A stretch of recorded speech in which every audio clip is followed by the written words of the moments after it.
Kevin Durant at Bronny James, yan ang ating pag-uusapan. Final seconds. Bryant for the win. Bang! Los Angeles Lakers naghahanap daw ng paraan para mag-improve ang kanilang roster sa darating na summer. At ang kagaya daw ni Kevin Durant ang hinahanap ng Los Angeles Lakers. Pero para pa dito kay Brian Windhorst ng ESPN ay hindi daw willing ang Lakers na i-trade si Anthony Davis para makuha si Kevin Durant. Sa ngayon kasi mga idol ay 35 years old na si Kevin Durant. Isa nga itong former MVP 4-time scoring leader at naging 14-time All-Star na din ito.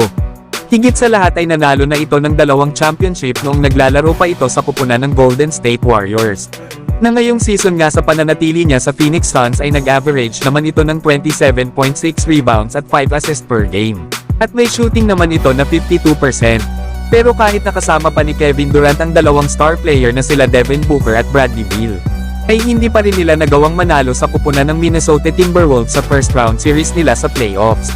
Sweep nga ang inabot nila sa kupunan nila Anthony Edwards at Karl Anthony Towns. Kaya kung titingnan ng mabuti ay mas better asset ngayon si Anthony Davis para sa Los Angeles Lakers. Na siya nga ang magiging mukha ng Lakers kapag umalis na si LeBron ng kanilang kupunan. Isa pa ay 31 years old pa lang si Anthony Davis at nasa kanya pa itong prime. Na kung saan ay naging healthy ito ngayong season at 76 total games nga ang kanyang nalaro. At nag-average naman ito ng 24 points, 12 rebounds at 3 assists per game. At meron naman itong 55% shooting.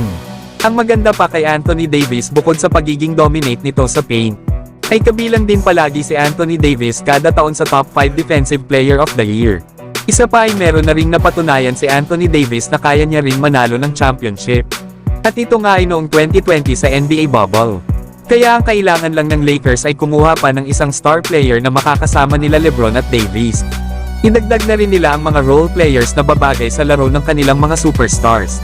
Pero kayo mga idol, payag ba kayo na i-trade si Anthony Davis para kay Kevin Durant? Samantalang matalino talaga itong si Danny Ainge ang GM ng Utah Jazz.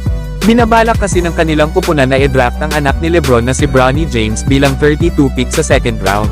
Dahil nga sa move na possible gawin na ito ng Utah Jazz ay maaari din nilang makuha itong si LeBron James. Alam naman natin na merong itong player option para sa susunod na season. Kaya isa rin ito sa mga dahilan kung bakit gusto ng Utah Jazz na madraft si Bronny James.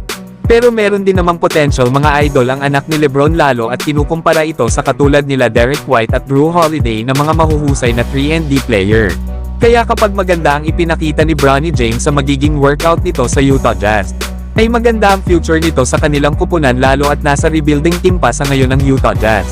At malaki pa ang improvement na magagawa nitong si Bronny James sa kanyang laro.